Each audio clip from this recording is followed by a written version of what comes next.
Hello, good morning friends. Welcome to my channel A K S classes.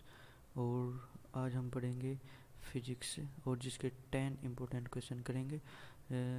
मतलब जो ये हैं क्वेश्चन हैं, ये एयरफोर्स के लिए, नेवी के लिए और एनडी के लिए, तीनों के लिए इम्पोर्टेंट है। अगर आपको हमारी ये वीडियो अच्छी लगे तो आप उसको लाइक करें, शेयर करें और कमेंट करके बताएं कि आपको कैसी लगी है। और हमारा चैनल को सब्सक्राइब करें। चलिए अब पढ़ते हैं क्वेश्चन। तो चलिए पहले क्वेश्चन पे पहुँचते हैं। फर्स्ट क्वेश्चन है a moving conductor coil in a magnetic field produce and indicate EMF thus in a accordance with। मतलब चुंबकीय क्षेत्र में गतिमान एक चालक में प्रेरित विद्युत वाहक बल उत्पन्न होता है। यह किसके अनुसार है? ये सरल सा क्वेश्चन है। फेराडे लो पता है आपको कौन सा है? इसका फेराडे लो बता दीजिएगा आपको क्या होता है, पता है? इसे ई से प्रदर्शित करते हैं, ठीक है। और ये आपको पता होगा कि हमेशा माइनस में होता है, delta theta upon delta T, ठीक है।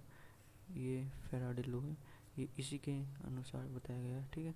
चलिए अगले क्वेश्चन पे करते हैं। Wave nature light follows because प्रकाश किरण सीधी रेखा में गमन करती है।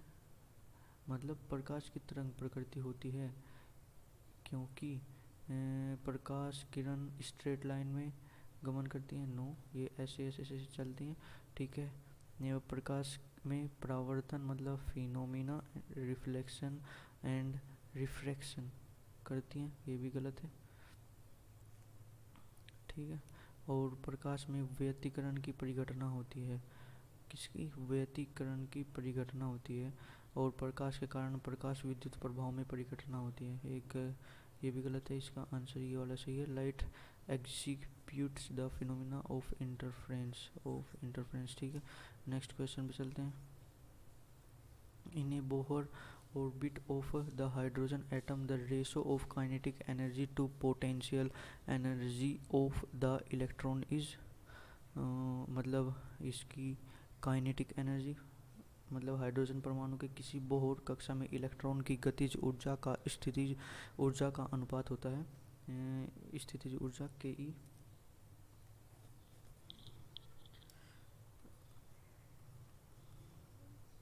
ई बराबर K Z E square upon 2r और पी ई बराबर K Z E square upon 2r, two वो खाली r वो माइनस का, ठीक है। गतिज ऊर्जा और स्थितिज ऊर्जा का अनुपात पूछा गया है। ये भी कट जाएगा, ये भी और ये माइनस ये आर भी कट जाएगा, ये टू रह जाएगा। तो के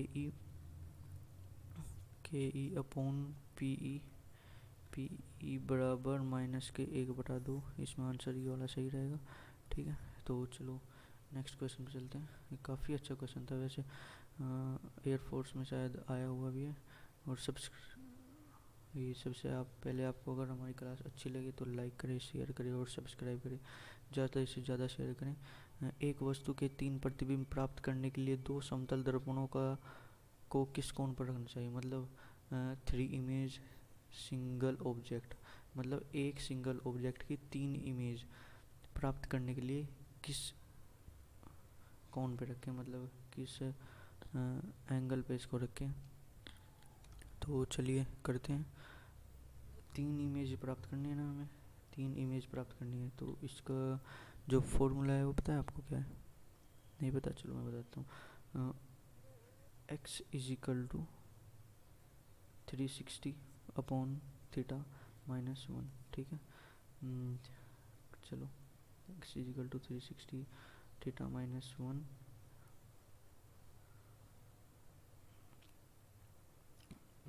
कितने प्राप्त करने हैं हमें? 3 प्राप्त करने हैं। 360 अपॉन थीटा -1, इसको इधर लेके जाएंगे तो ये 4 हो जाएगा, ये 360 हो जाएगा।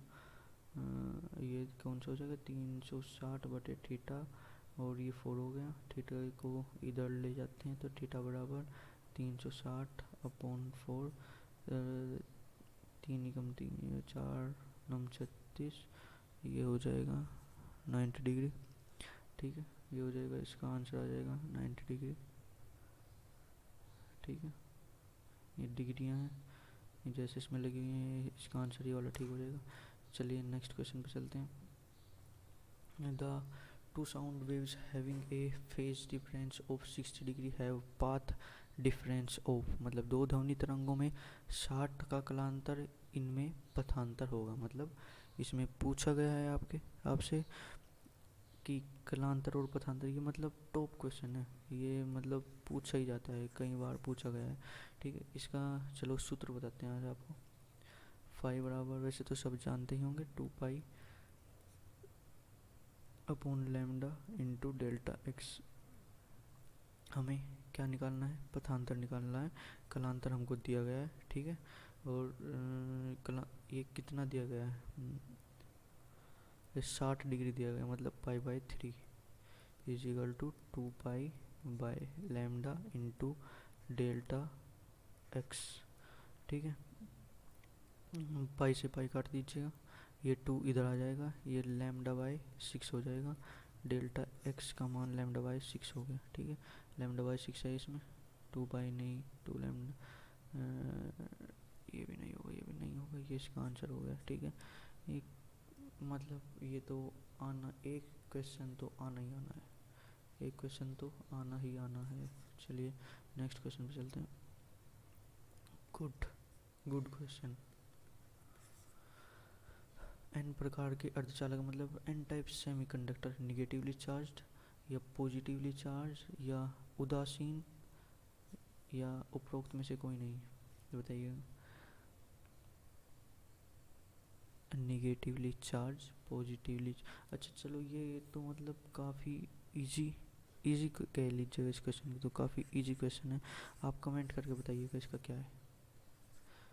ठीक है, अगर नहीं आएगा तो आप कमेंट में लिख देना, मैं आपको बता दूंगा। ठीक है, काफ़ी इजी क्वेश्चन माना जाता है वो। गुड, वेरी गुड कॉन्सेप्ट भाई, गुड कॉन्सेप्ट। क्या?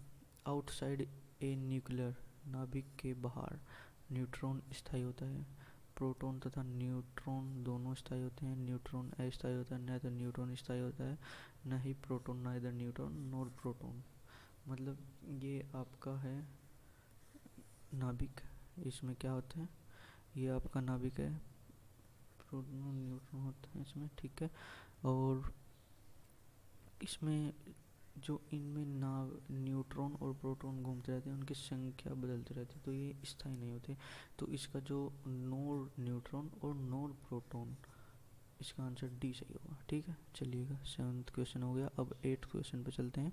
कैथोड रेज कंसिस्ट ऑफ, मतलब कैथोड किरण में होती है प्रोटॉन्स, फोटॉन्स, इलेक्ट्रॉन्स, ये होते हैं, एक में फोटोन, एक में प्रोटॉन, एक में इलेक्ट्रॉन, या एक में अल्फा कण। ठीक है, बताइएगा, बोलिए, पता है? चलो इसका भी आप, मतलब इम्पोर्टेंट क्वेश्चन है, अगर आपने इसके बारे में सर्च किया तो शायद आपके याद रहे। प्लीज़ इसको सर्च करें और कमेंट में लिखें कि क्या है इसका आंसर। अगर नहीं आएगा तो बताना, मैं अभी से नेक्स्ट वीडियो में पक्का पक्का पक्का बताऊंगा। ठीक है, चलिएगा, ये इम्पोर्टेंट क्वेश्चन में से एक माना जाता है। जैसे ये है, ये काफ़ी इम्पोर्टेंट क्वेश्चन है, मतलब ये कई बार पूछा भी जा चुका है, और सिर्फ एक फॉर्मूला है इसका।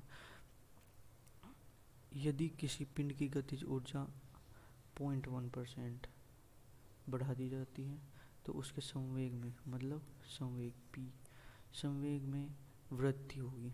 ठीक है, kinetic energy body increase 0.1%, the percentage of increase momentum will be. बोलिए, सिर्फ एक सूत्र याद कर लीजिएगा। कौन सा?